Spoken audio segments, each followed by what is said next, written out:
Cherthala police പിടിച്ചെടുത്ത ബോൺസൺ മാവുങ്കലിന്റെ വാഹനങ്ങൾ ആക്രിക്കാർക്ക് വിറ്റു. 5 വർഷമായി പോലീസ് സ്റ്റേഷൻ പരിസരത്ത് കിടന്ന വാഹനങ്ങളാണ് ആക്രിക്കാർക്ക് വിറ്റത്. ഒരു കാരവനും വിദേശ കാറുകളുമടക്കം 7 വാഹനങ്ങളാണ് പിടിച്ചെടുത്തിരുന്നത്. വിവരങ്ങളുമായി അമൽ സുരേന്ദ്രനാണ് ചെയ്യുന്നത്. അമൽ, ഈ കേസിന്റെ ഭാഗമായിട്ട് പിടിച്ചെടുത്ത വാഹനങ്ങളാണ് ഇപ്പോൾ 5 വർഷങ്ങൾക്ക് ശേഷം ആക്രിക്കാർക്ക് വിൽക്കുന്നത്. അതിന്റെ വിശദാംശങ്ങൾ എങ്ങനെയാണ്?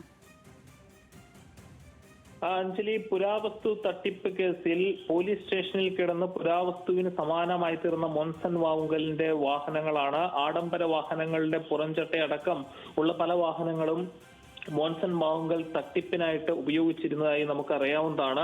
അത്തരത്തിൽ പോലീസ് ഈ തട്ടിപ്പ് വിവരം പുറത്തു വന്നതിന് ശേഷം പിടിച്ചെടുത്തിരുന്ന വാഹനങ്ങളാണ് ഇപ്പോൾ ചേർത്തല പോലീസ് സ്റ്റേഷൻ പരിസരത്ത് കിടന്ന വാഹനങ്ങൾ ആക്രിക്കാർക്ക് വിറ്റിരിക്കുകയാണ്. ഒരു കാരവാനും അതോടൊപ്പം തന്നെ വിദേശ കാറുകളും അടക്കം 7 വാഹനങ്ങളാണ് പോലീസ് പിടിച്ചെടുത്തിരുന്നത്.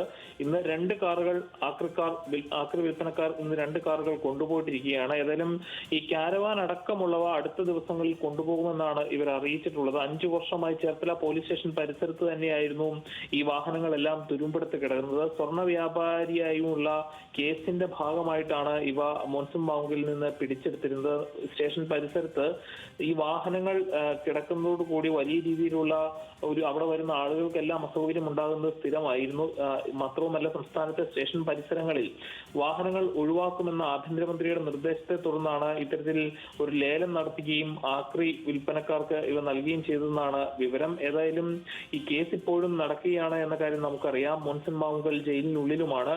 അതിനിടയിലാണ് ഇത്തരത്തിലുള്ള ഒരു സംഭവം കൂടി ഉണ്ടായിരിക്കുന്നത്. അഞ്ജലി, ആഭ്യന്തരമന്ത്രിയുടെ നിർദ്ദേശപ്രകാരമാണ് ഇത്തരത്തിൽ വാഹനങ്ങൾ മാറ്റിയത്. അമൽ സുരേന്ദ്രനാണ് വിവരങ്ങൾ നൽകിയത്.